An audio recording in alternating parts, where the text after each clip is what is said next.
Muito bem, queria começar me apresentando. Então, para quem não sabe, meu nome é Rômulo Santos, eu sou natural de São Bernardo do Campo, tenho 34 anos, nascido de novo há 22 anos,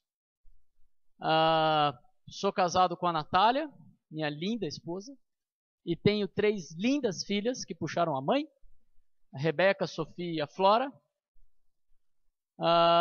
Trabalho hoje numa multinacional automotiva na área de manutenção, ferramentas de corte e controle de custos de manufatura. Minha formação acadêmica é técnico em mecânica e automação, graduação em artes e design pela PUC, pós-graduado em administração e formação em ministério pastoral pelo seminário Logos. Aí você já vê alguma confusão, né? Mas a gente vai falar sobre isso. E quanto ao ministério, né, eu comecei a servir ao Senhor numa igreja em Campinas, IBNA, Igreja Batista Nova Aliança. Inicialmente como, entre outras coisas, como líder de música e instrumentista. Depois trabalhei vários anos como líder de adolescentes.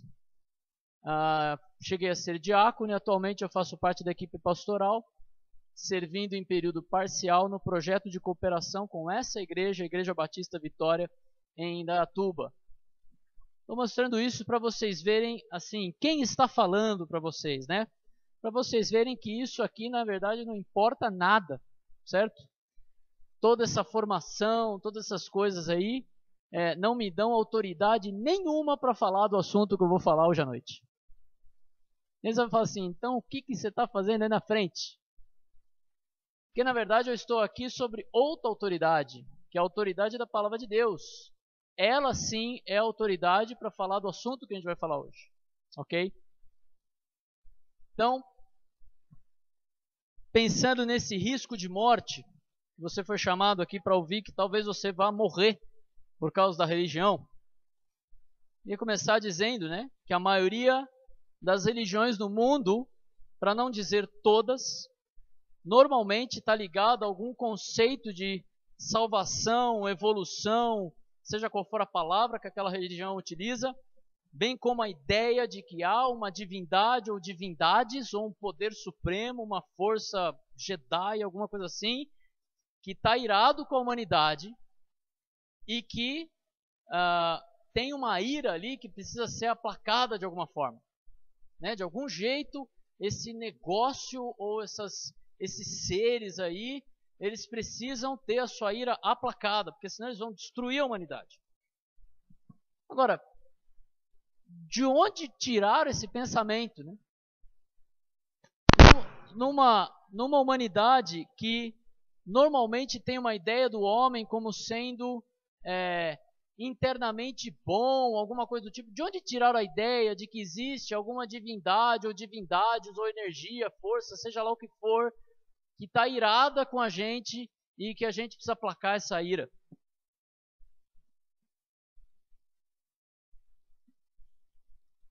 E alguns vão dizer o seguinte, né? É a ideia de povos ignorantes que não sabiam explicar as coisas, então eles explicavam o trovão de um jeito, eles explicavam a seca de outro jeito e tal. É interessante pensar que quando se trata de religião, ou aquilo que transcende, né, a nossa realidade, dizem que esses povos são tolos e ignorantes, mas esses povos eram inteligentes o suficiente para construir cidades que até hoje a gente não sabe como é que eles construíram. Né? Então, quão ignorante será que eram esses povos? Será que esses povos antigos, na verdade, eles não entendiam ou conheciam muito mais do que nós algumas coisas? Será que o fato deles estarem mais próximos, né, em relação ao tempo, de eventos antigos, que nem sempre a gente conhece ou reconhece, será que esses povos não tinham uma ideia melhor do divino ou do sobrenatural? Eu creio que essa consciência ela pode ser explicada no relato bíblico da criação, de todas as coisas, também da tentação de Satanás para com a mulher, para que ela desejasse um fruto proibido, e a queda do homem, quando ele comeu esse fruto e, consequentemente, a separação do homem do Criador, quando ele foi expulso daquele jardim. E daí a necessidade de sermos salvos, daí a ideia de aplacar a ira ou de evoluir e etc. E eu gostaria, para entender um pouquinho do que eu estou falando, eu gostaria de ler alguns textos aqui. Eu acho que eu nem projetei esses textos, não projetei esses textos, então eu vou ler e vocês vão escutar. Por exemplo, Gênesis 2, 8 e 9, o relato da criação ali, fala o seguinte: ora, o Senhor Deus tinha plantado um jardim no Éden, para o lado leste, e ali colocou o homem que formara. Então o Senhor fez nascer do solo todo tipo de árvores agradáveis aos olhos e boas para alimento, e no meio do jardim estava a árvore da vida e a árvore do conhecimento do bem e do mal. Mais para frente, no versículo 15 e 17, ele diz: o Senhor Deus colocou o homem no jardim do Éden para cuidar e cultivá-lo. E o Senhor Deus ordenou ao homem: coma livremente de qualquer árvore do jardim, mas não coma da árvore do conhecimento do bem e do mal, porque no dia que dela comer, certamente você morrerá. E então, no versículo 21 a 22, diz que o Senhor fez o homem cair em profundo sono, e enquanto dormia, tirou uma das suas costelas, fechando o lugar com carne. E com a costela que havia tirado do homem, o Senhor Deus fez uma mulher e a levou até ele. E no versículo 25 fala: o homem e a mulher viviam nus e não tinham vergonha.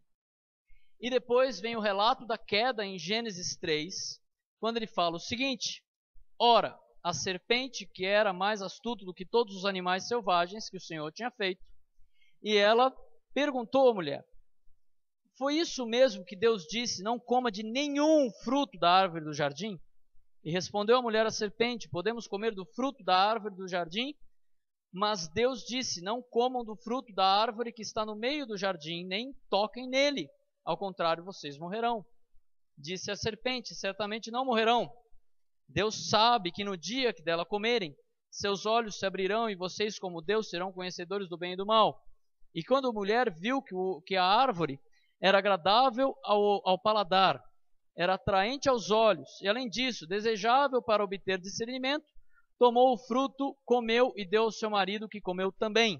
E os olhos dos dois se abriram e perceberam que estavam nus. E então juntaram folhas de figueira para cobrir-se. Ouvindo o homem e a mulher os passos do Senhor Deus, que andava no jardim, quando soprava a brisa do dia, esconderam-se da presença do Senhor Deus entre as árvores do jardim. Mas o Senhor chamou o homem, perguntando: onde está você? E ele respondeu: ouvi os seus passos no jardim, fiquei com medo, porque estava nu, e por isso me escondi. E por fim, os versículos 20 a 23 dizem o seguinte: Adão deu à sua mulher o nome Eva, pois ela seria a mãe de toda a humanidade. O Senhor fez roupas de pele com elas e vestiu Adão e sua mulher. Então disse o Senhor: agora o homem se tornou como um de nós, conhecendo o bem e o mal, e não se deve, pois, permitir que ele tome também do fruto da árvore da vida e coma e viva para sempre. Por isso o Senhor mandou embora do jardim do Éden para cultivar o solo do qual tinha formado. Depois de expulsar o homem, colocou a leste do jardim do Éden querubins e uma espada flamejante que se movia, guardando o caminho para a árvore da vida. E aí talvez você está ouvindo isso falando assim: cara, você é louco de acreditar na historinha do homem com a serpente que fala e que está no meio da árvore, que o homem come um fruto misterioso e que aí tudo vira uma coisa ruim. Pode ser. Se você acha que eu estou louco, você é uma prova de que a Bíblia é verdade, porque a Bíblia fala que a verdade de Deus é loucura para o homem mesmo. Mas vamos entender algumas coisas. Eu gostaria de começar com algumas evidências que a gente pode ter extra-bíblicas de que essa história pode não ser tão maluca como a gente acha, ou como você pode achar. Por exemplo, tem um livro chamado The Discovery of Genesis, em que eles estudaram ali como essa língua chinesa, uma das línguas mais antigas da humanidade, de um povo que teoricamente não tem nada a ver com a Bíblia, possui elementos bíblicos. Eu tenho alguns exemplos. Por exemplo, essa é a palavra criar, o ideograma, né, para criar. O ideograma para criar, ele é formado pelo ideograma de falar, o pó, ou a lama, vida e andar. Algo semelhante com o que a gente acabou de ler? Deus criou o homem do pó da terra, soprou, o homem virou um ser vivente, ele anda, ele vive. Ok, vamos lá, fica melhor. Tentador, olha que interessante. O diabo, a palavra diabo é secreto, homem, no jardim, vivo. Onde? No jardim. Interessante. E a palavra tentador é o diabo, árvores, encoberto. Ou seja, o diabo escondido na árvore. Poxa, como é que os chineses têm essa informação? Eles não têm a Bíblia. Como é que eles sabem isso? Olha só. Cobiçar, desejo. Duas árvores. Por que duas? A árvore da vida e a árvore do conhecimento do bem e do mal. Duas árvores. A mulher. Cobiçar, desejo. Proibir, alerta. Duas árvores e Deus. Deus alertou sobre as duas árvores. Interessante, né?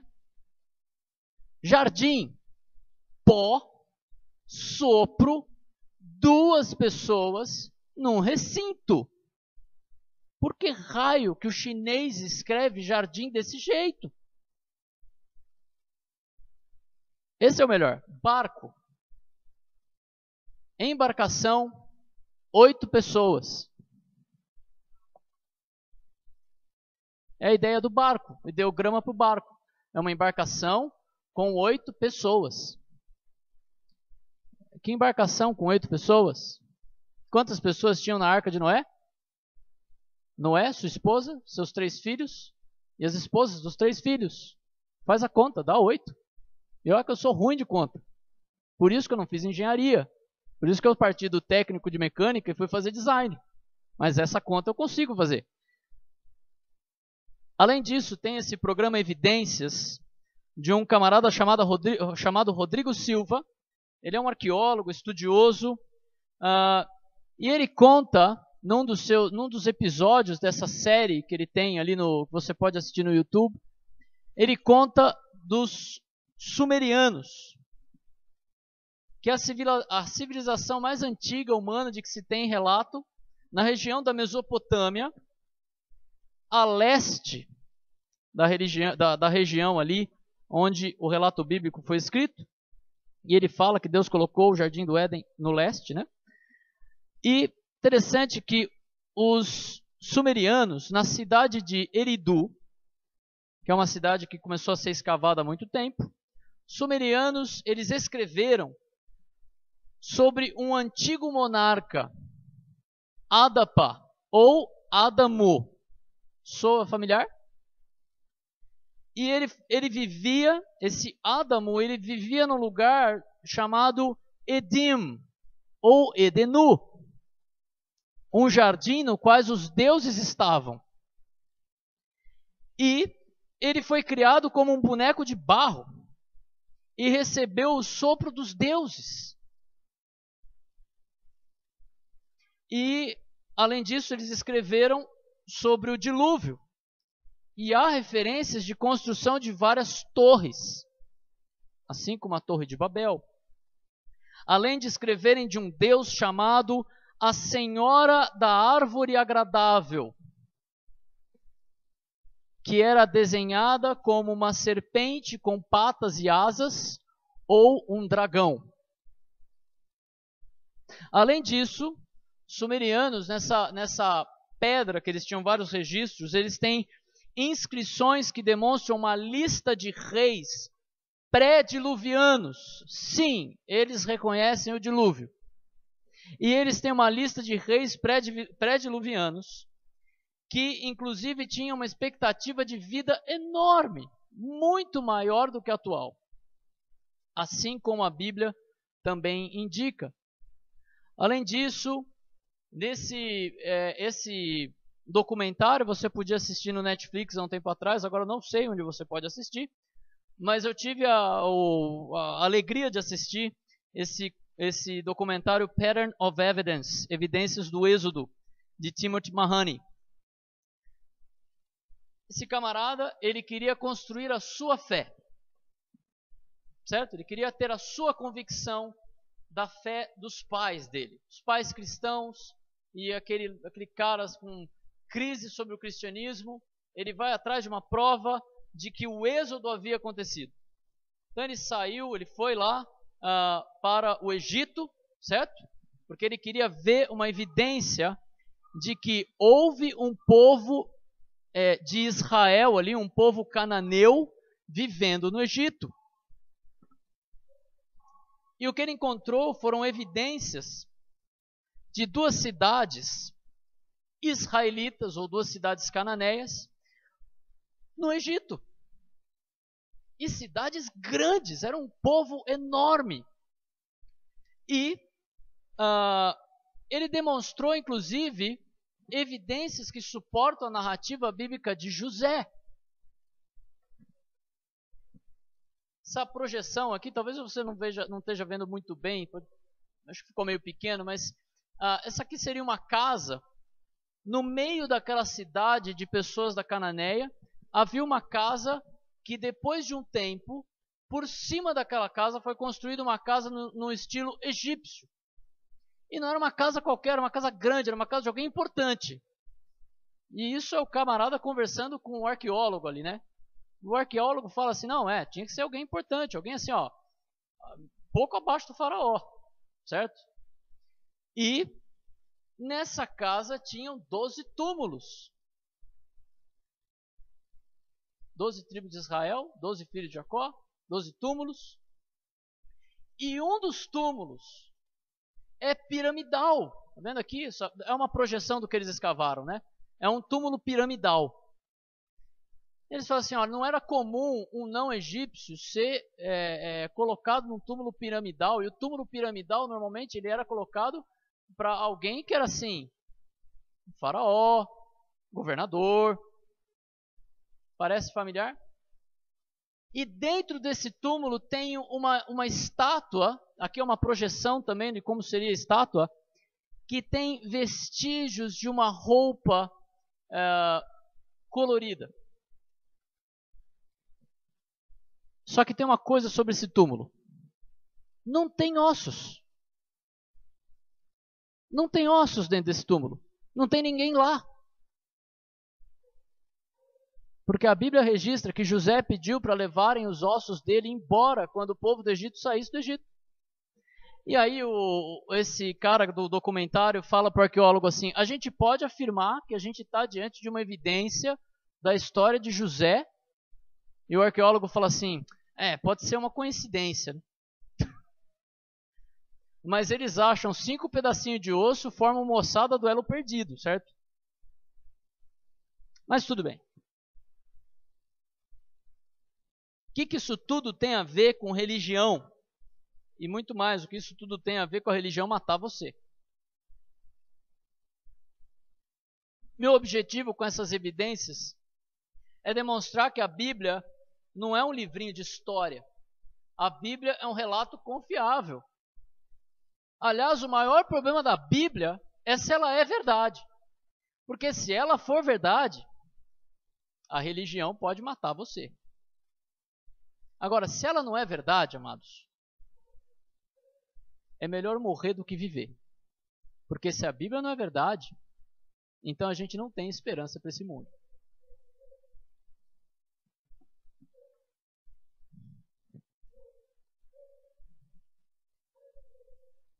Mas eu creio que a Bíblia, por ser verdade, ela nos mostra a origem desses conceitos da religião, a imperfeição humana, que a Bíblia chama de pecado, a ira de uma divindade ou várias divindades contra a humanidade e também o conceito de um juízo final.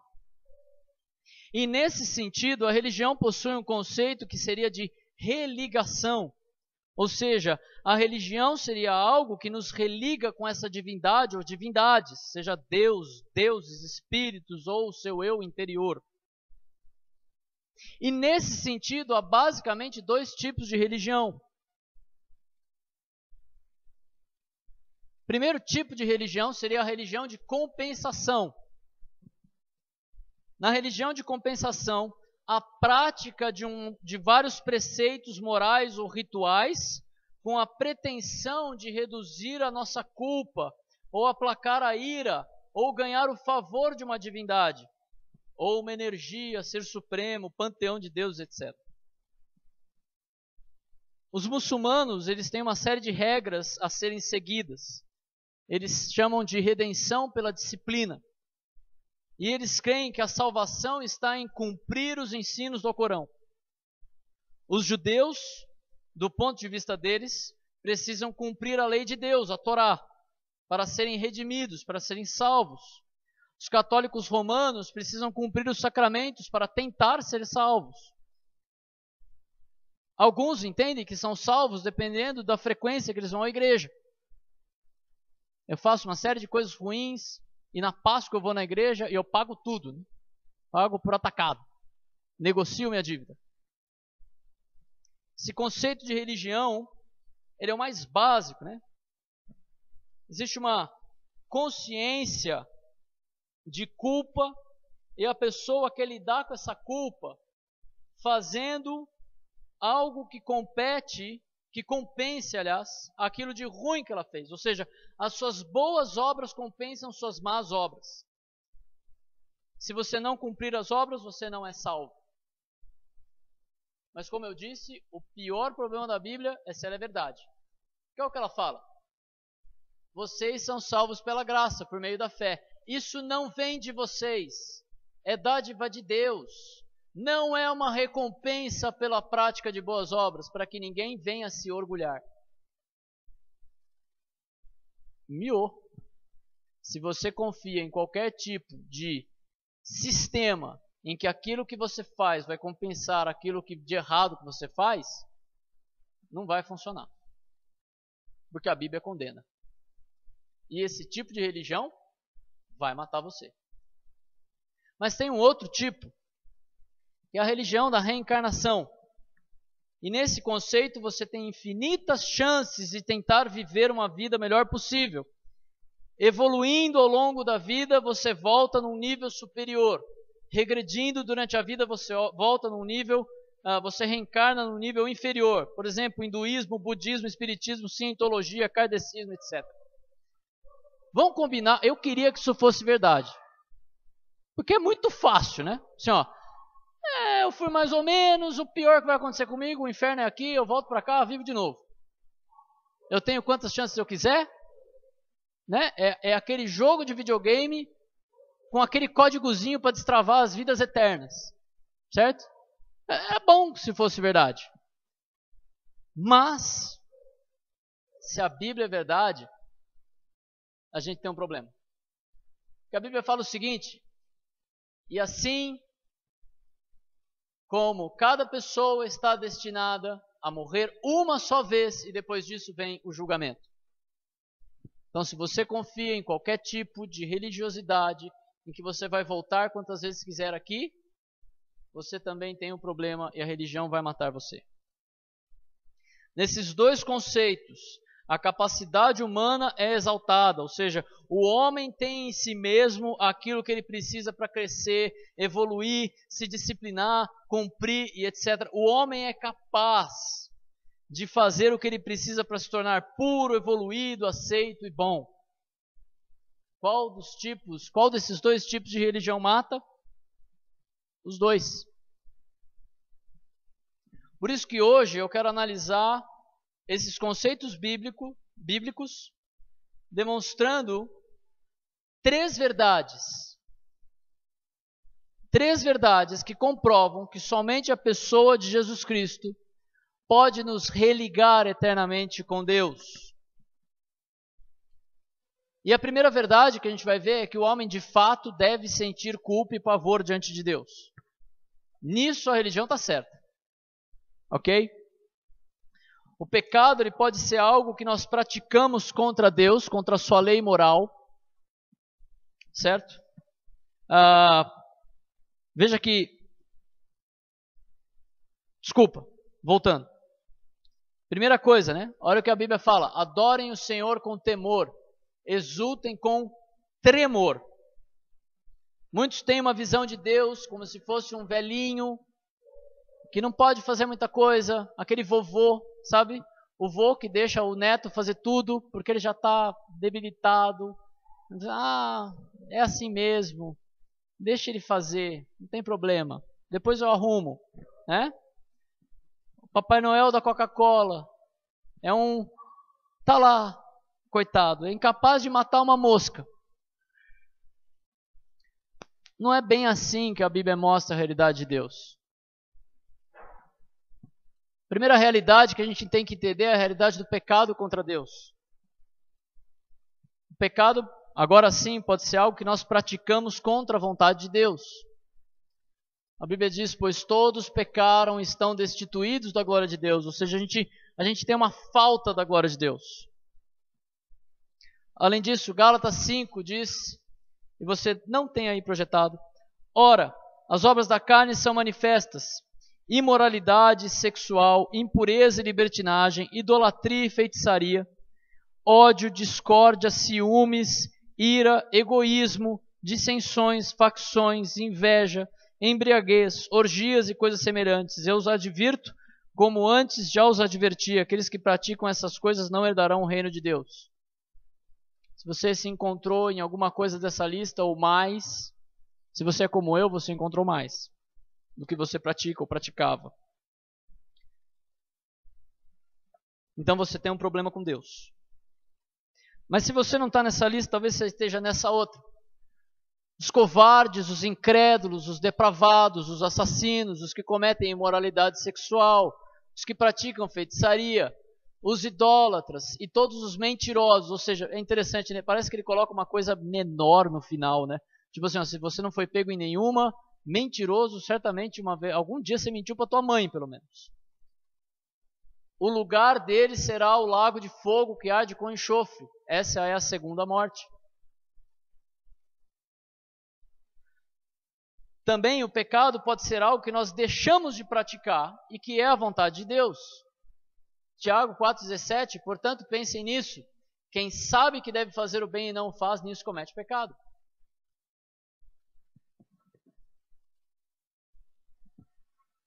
Queria propor 2 exercícios para você. Hoje, só hoje, você fez todo o bem que você sabe que deveria fazer com a tua esposa, com o seu marido, com seus filhos, com seus pais, com seus amigos, etc. Você fez todo o bem que você deveria fazer? Se você é como eu, não. Exercício número 2. O primeiro você já foi reprovado. Imagine que a gente pudesse expor os seus pensamentos hoje aqui no telão. Os pensamentos. Você acha que você ficaria tranquilo, todos vendo, assistindo aquilo que você pensou como se fosse um filme? Ou será que isso te preocupa de alguma forma? Se você é como eu, você está preocupado. Porque eu tenho uma maquininha aqui. Não, estou brincando. Não tem. Ainda não. Por isso que não adianta você pensar que você é, por exemplo, uma pessoa boa. Né? Ou que você tem um coração bom. Ah, eu tenho um coração bom. Vamos expor teu coração aqui então. Para todos se deleitarem com as delícias dos seus pensamentos bondosos. Dos ursinhos carinhosos andando em algum lugar, algum pasto verdejante. Melhor não, né? Isso é mentira, amados. O coração do homem é mais enganoso que qualquer coisa e é extremamente perverso. Quem sabe de fato quanto é mal? Eu, o Senhor, examino o coração e provo os pensamentos. Dou a cada pessoa a devida recompensa de acordo com as suas ações. Isso nos levaria a uma realidade terrível, que é a realidade do juízo de Deus e do inferno. De repente, parece que o inferno parece uma boa ideia, né? Assim, ó, eu acho que tem que ter mesmo, né? Veja o que a Bíblia fala, o salário do pecado é a morte. Alguns dizem que a Bíblia não fala sobre o inferno. Vamos ver se ela não fala. Mateus 5:22, mas eu digo a vocês, é Jesus falando aqui, que qualquer que se irar contra o seu irmão estará sujeito a julgamento. Também qualquer que disser ao seu irmão racá será levado ao tribunal. E qualquer que disser louco corre o risco de ir para o fogo do inferno. O inferno existe, ele é real. É para pessoas como eu e você, naturalmente. Se o seu olho direito, Jesus falando, se o seu olho direito fizer pecar, arranque-o e lance-o fora. É melhor perder uma parte do seu corpo do que ser todo ele lançado no inferno. E se sua mão direita o fizer pecar, corte e lance-a fora. É melhor perder uma parte do seu corpo do que ir todo ele para o inferno. Antes de cortar qualquer parte do seu corpo, conversa comigo, para a gente entender o texto, tá bom? Melhor. Apocalipse. Não, Mateus 10:28. Não tenham medo dos que matam o corpo, mas não podem matar a alma. Antes, tenham medo daquele que pode destruir tanto a alma como o corpo no inferno. Eu não sei quem falou que a Bíblia não fala sobre o inferno. Apocalipse 19. Vi um anjo que estava em pé no sol e clamava em alta voz, e todas as aves que voavam pelo meio do céu: venham, reúnam-se para o grande banquete de Deus, para comerem carne de reis, generais e poderosos, carne de cavalos e seus cavaleiros, carne de todos, livres e escravos, pequenos e grandes. Só que é uma visão do futuro. É uma visão do julgamento que Deus vai fazer. Tudo que está escrito na Bíblia que já deveria ser cumprido, já se cumpriu. Não tem por que a gente pensar que isso não vai se cumprir também. Apocalipse 20, 11-13. Depois vi um grande trono branco e aquele que nele estava sentado. A terra e o céu fugiram da sua presença e não se encontrou lugar para eles. Vi também os mortos, grandes e pequenos, em pé diante do trono, e livros foram abertos. Outro livro foi aberto, o livro da vida. Os mortos foram julgados de acordo com o que tinham feito, segundo o que estava registrado nos livros. O mar entregou os mortos que nele havia. A morte, o Hades, sepulcro, morte ou profundezas. Também, desculpa, aqui é uma parte, é um comentário que eu deveria ter tirado. Entregaram os mortos que nele havia. Cada um foi julgado de acordo com o que tinha feito. E então a morte e o Hades foram lançados no lago de fogo. O lago de fogo é a segunda morte. Aqueles cujos nomes não foram encontrados no livro da vida foram lançados no lago de fogo. Esse texto, amados, também é um julgamento de Deus. E aqui ele está falando assim, ó. Deus, no fim de todas as coisas, vai ressuscitar todo mundo. Vai acordar todo mundo. Falou assim, ó, vem aqui, gente. Vem aqui que agora vai ser todo mundo julgado. Certo? E aí você descobre que a Bíblia fala de um negócio que chama segunda morte. Você hoje talvez esteja preocupado com a primeira morte. Saiba que você vai morrer de novo. Se você se basear nas suas ações para ser salvo. Se você se basear numa religião para ser salvo. E essa segunda morte é a eternidade sem Deus. A eternidade longe de Deus. Chamado também de inferno. Então, o nosso pecado, o problema que a gente não entende muito bem, é que o nosso pecado ele é cometido contra um Deus santo, perfeito, justo e eterno. E a ofensa do pecado contra um Deus eterno, ela é eterna e ela é punida eternamente pela sua justiça infinita. Um dia Jesus vai voltar e vai colocar ordem nesse mundo. E você não vai escapar. E se você tiver morrido, Deus promete que vai te ressuscitar para que você receba aquele castigo pelo seu pecado. Mas eu não acredito nisso. Não faz a menor diferença se você acredita nisso ou não. Ok? É exatamente por não confiar nessas verdades que você vai ser castigado. E é exatamente nesse momento de consciência do pecado e do juízo que vem a excelente e mortal ideia de tentar negociar a dívida do pecado com Deus. Como se Deus fosse um banco que renegocia ou amortiza a dívida para você ser capaz de pagar. Mas aí a gente tem um problema. Deus não é banco.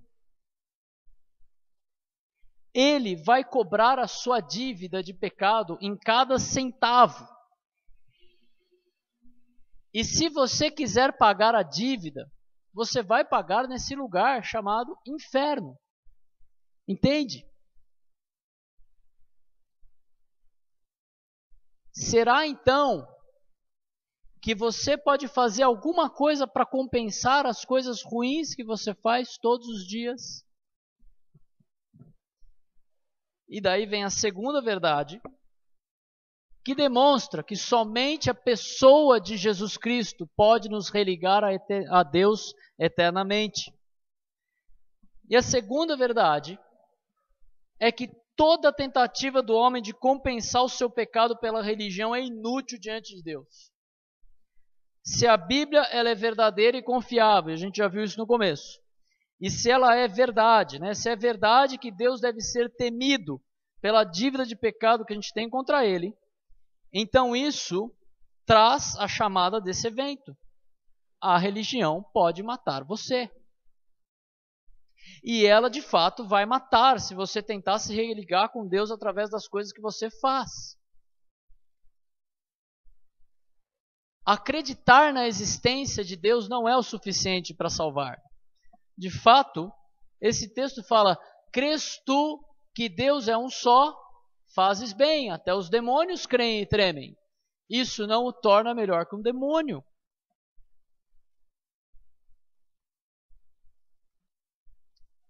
As obras religiosas não são o suficiente para te salvar. Mateus 7, 21 a 23 diz: nem todos que me chamam Senhor, Senhor entrarão no reino dos céus, mas apenas aqueles que de fato fazem a vontade de Deus que está no céu. No dia do juízo, muitos dirão: Senhor, Senhor, não profetizamos no Teu nome, não expulsamos demônio em Teu nome, não realizamos muitos milagres em Teu nome. E eu, porém, responderei: nunca os conheci, afastem-se de mim, vocês que desobedecem à lei. Obras religiosas, por mais excelentes ou incríveis que pareçam, não vão te colocar 1 centímetro mais perto de Deus. Pelo contrário, vão te afastar dele. A tentativa de justiça própria é nojenta diante de Deus. Veja o que esse texto fala: estamos todos impuros por causa de nosso pecado. Quando mostramos nossos atos de justiça, não passam de trapos imundos. Como as folhas das árvores, murchamos e caímos, e nossos pecados nos levam embora como vento. Assim como Adão e Eva ali tentaram se cobrir com folha de figueira para se esconder ali, e Deus rejeitou aquela solução, matando o inocente e dando vestes de pele para eles. Assim, vocês não têm a solução. Eu tenho a solução. É Deus que dá a solução, percebe? A lei nunca foi dada para salvar, mas para condenar. Esse texto diz: é evidente que a lei se aplica àqueles a quem ela foi entregue, pois seu propósito é evitar desculpas e mostrar que todo o mundo é culpado diante de Deus, pois ninguém será declarado justo diante de Deus por fazer o que a lei ordena. A lei simplesmente mostra quanto somos pecadores. Amados, entende? Não sou eu que estou falando isso aqui. Eu já falei no começo, eu não tenho autoridade nenhuma para falar isso aqui.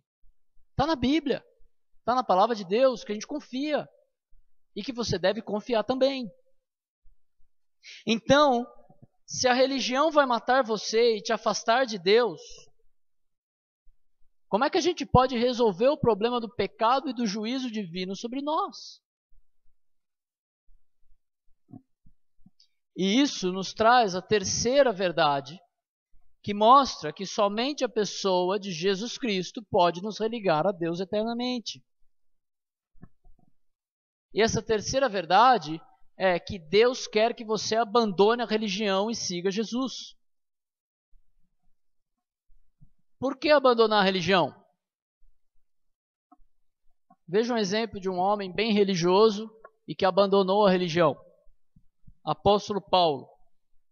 Filipenses 3, 2-9. Amados, nós estamos estudando Filipenses. A gente não chegou nesse texto ainda. Eu não vou expor esse texto. A gente vai voltar nele, tá bom? Mas olha o que ele fala aqui. Cuidado com os cães. Aqueles que praticam... Opa! Acordou? Eu também. Cuidado com os cães. Aqueles que praticam o mal. Os mutiladores que exigem a circuncisão. Pois nós, que adoramos por meio do Espírito de Deus, somos os verdadeiros circuncidados. Alegramo-nos no que Cristo Jesus fez por nós. Não colocamos nenhuma confiança nos esforços humanos. Veja o que ele fala. Ainda que se outros pensam ter motivo para confiar nos próprios esforços, eu teria ainda mais. Olha o que ele diz, continua. Fui circuncidado com 8 dias de vida.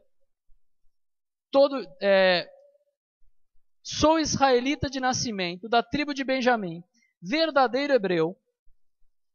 Era membro dos fariseus, extremamente obediente à lei judaica. Era tão zeloso que perseguia a igreja.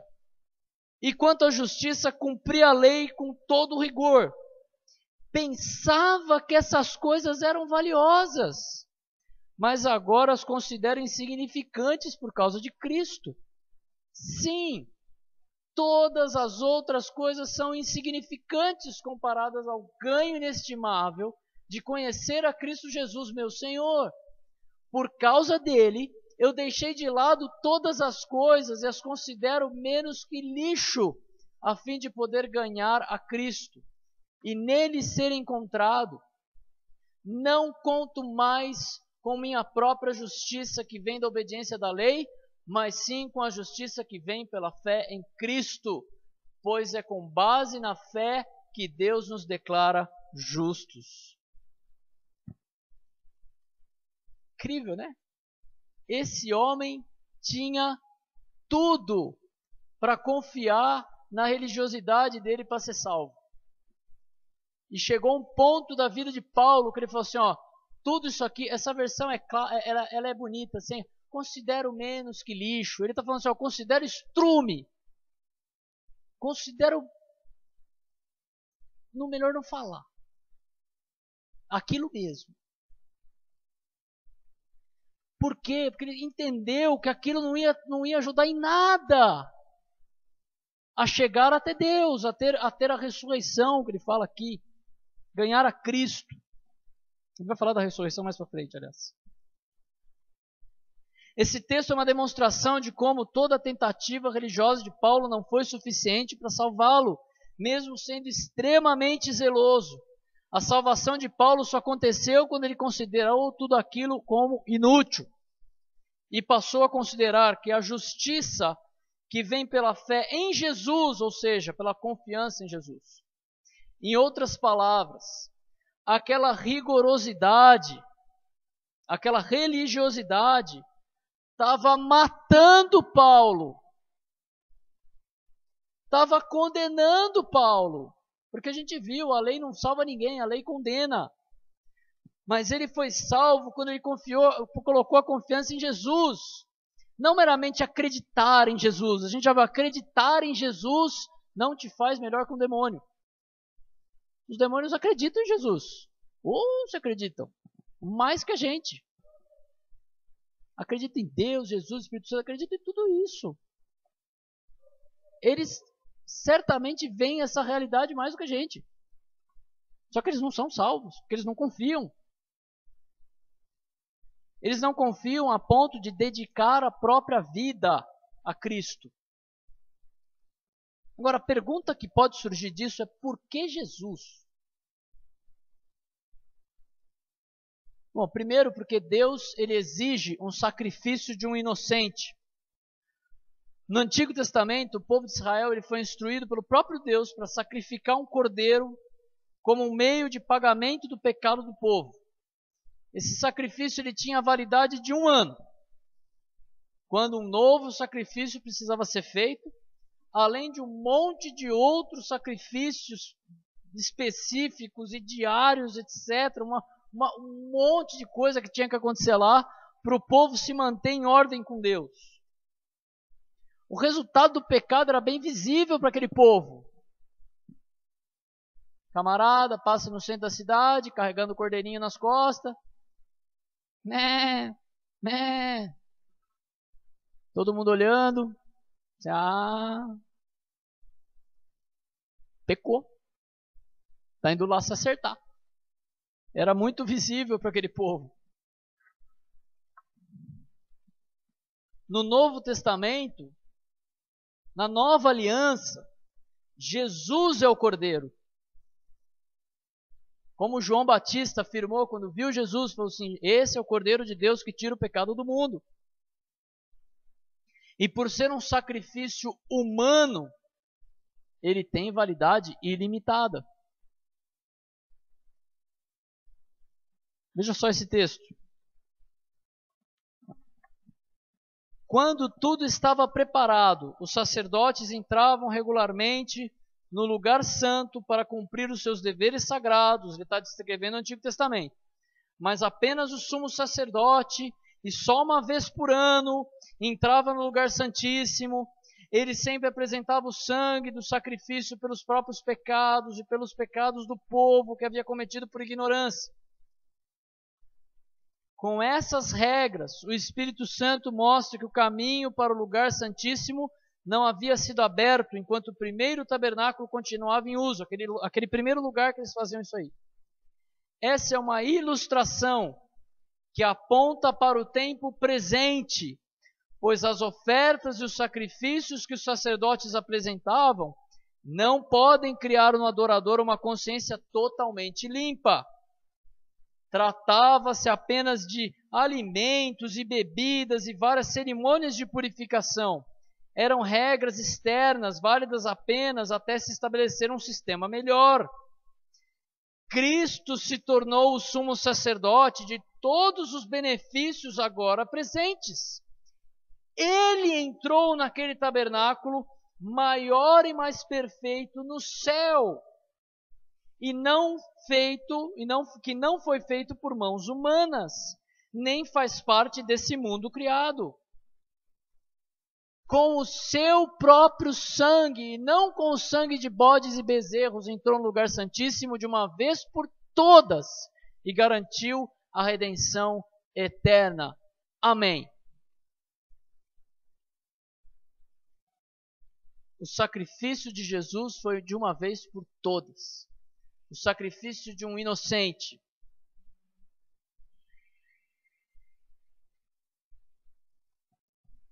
E a questão maior sobre Jesus é que em Jesus, Deus se fez um homem perfeito. Jesus não era qualquer homem. Todo mundo reconhece isso. Ah, Jesus era um grande mestre. Nossa, Jesus é um exemplo. Gente, Jesus é Deus. Deus andou na terra.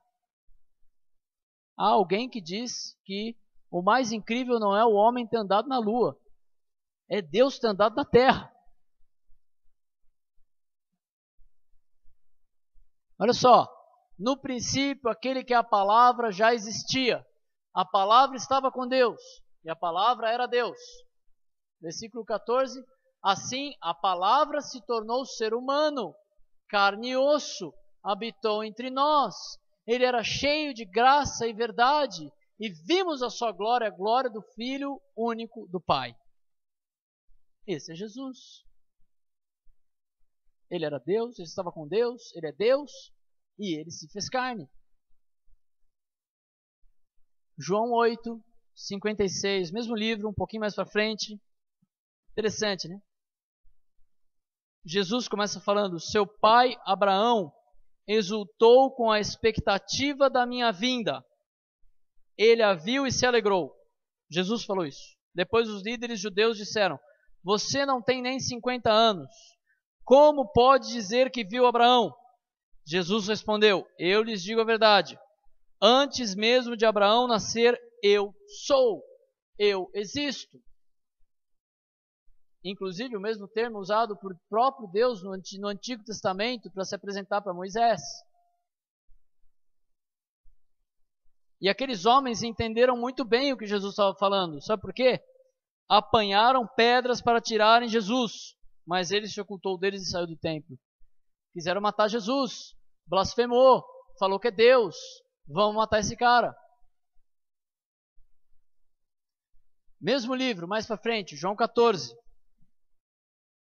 Filipe disse, Senhor, está falando com Jesus, Senhor, mostre-nos o Pai e ficaremos satisfeitos. Jesus respondeu, Filipe, estive com vocês todo esse tempo e você ainda não sabe quem eu sou. Quem me vê, vê o Pai. Então, por que me pede para mostrar o Pai? Você não crê que eu estou no Pai, o Pai está em mim? As palavras que eu digo não são minhas, mas de meu Pai que permanece em mim e realiza suas obras por meu intermédio. Apenas creiam que eu estou no Pai e que o Pai está em mim, ou creiam pelo menos por causa das obras que vocês me viram realizar. Pessoal, vocês estão vendo o que eu estou fazendo aqui? Vocês não entenderam o que eu sou ainda? Mostra o Pai. Ô, Felipe, quem vê a mim vê o Pai. Quem que Jesus está falando que ele é aqui? Ele é Deus. Mateus, olha interessante, né? A acusação de Jesus, Mateus 26, 62 e 64.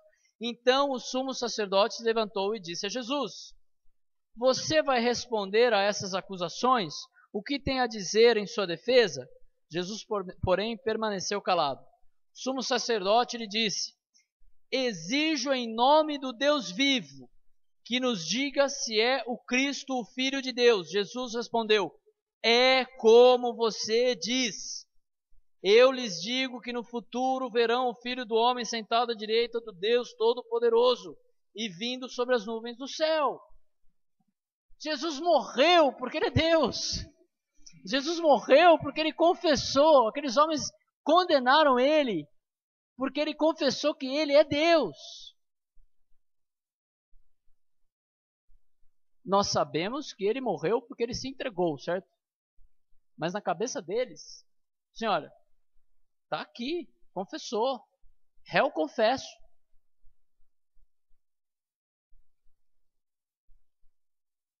Por que Jesus? Porque Jesus cumpriu a lei perfeitamente. Povo de Israel, escute, Deus aprovou publicamente Jesus, o Nazareno, ao realizar milagres, maravilhas e sinais por meio dele, como vocês sabem. 1 Pedro 2, 21 a 24, porque Deus os chamou para fazerem o bem, mesmo que isso resulte em sofrimento, pois Cristo sofreu por vocês. Ele é seu exemplo, sigam os seus passos. Ele nunca pecou, nem enganou ninguém. Não revidou quando foi insultado, nem ameaçou se vingar quando sofreu, mas deixou seu caso nas mãos de Deus, que sempre julga com justiça. Ele mesmo carregou nossos pecados em seu corpo na cruz, a fim de que morrêssemos para o pecado e vivêssemos para a justiça. Por suas feridas somos curados. Ele é nosso exemplo. Ele de fato é exemplo. As pessoas reconhecem isso porque ele viveu sem pecado. Não havia cometido nenhuma injustiça e jamais havia enganado alguém. Ainda assim, foi sepultado com criminosos, colocado no túmulo de um homem rico. Esse texto é interessante. De quem que ele está falando aqui? Nenhuma injustiça. Não havia cometido nenhuma injustiça, jamais havia enganado alguém. Parece muito o texto que a gente acabou de ler, inclusive, né? Está falando de Jesus aqui. Só tem um problema. Ou é a solução, né? Esse texto foi escrito 700 anos antes de Cristo.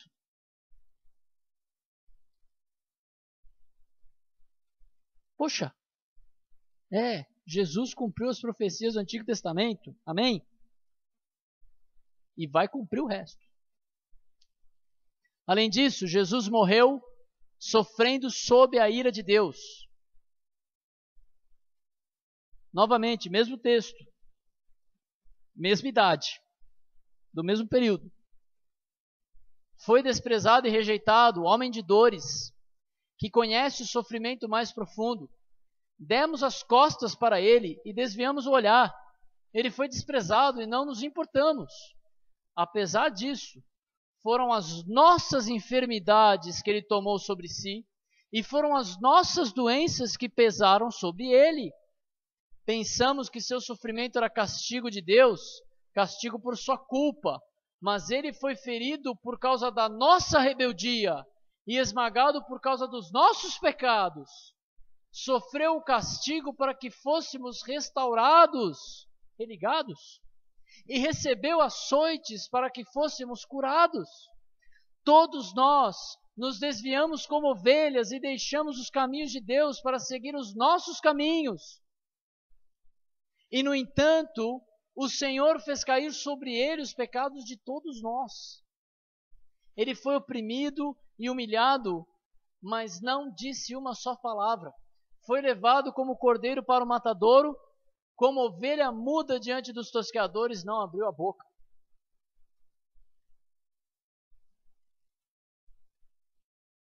E por fim, Deus nos forneceu um caminho até Ele, em Jesus. Jesus disse: eu sou o caminho, a verdade e a vida. Ninguém pode vir ao Pai senão por mim. Amado, você não precisa de uma religião. Você precisa de uma pessoa, que é a pessoa de Jesus. Porque somente a pessoa de Jesus Cristo, pode nos religar a Deus eternamente. Se você tem confiado numa religião, jogue fora a sua religião. A religião vai matar você eternamente. Vai te separar daquele Deus a quem você pretende se achegar pela religião. O efeito é contrário. Deus não quer a sua religião, Ele não quer o seu esforço para tentar se salvar. Deus quer a sua vida. Deus quer você. Deus quer o seu arrependimento. Deus quer que você entenda a sua condição miserável diante dele, assim como a minha. E clame: e agora, Deus, o que eu faço? Arrependa-se. Muda de ideia. Para de tentar ganhar o céu ou merecer a salvação. Desista e entregue-se ao único que pode te salvar. Não é religião nenhuma, é uma pessoa, é Deus, em Jesus Cristo, que pagou o teu preço. Amém? Vamos orar.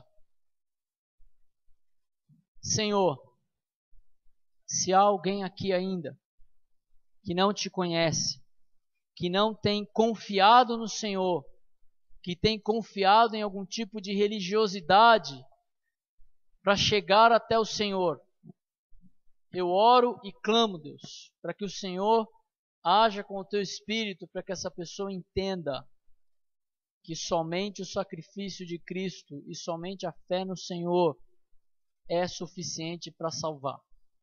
E não depende um pingo de nós. Promova, Senhor, aquilo que só o Senhor pode promover. Todos aqui ouviram a Tua palavra, todos ouviram o Teu Evangelho, todos ouviram a Tua verdade. Agora, eu não posso fazer mais nada. E eu oro para que o Senhor faça aquilo que só o Senhor pode fazer. Promover arrependimento, promover salvação, promover nova vida. É o que eu oro, em nome do Teu Filho Jesus. Amém.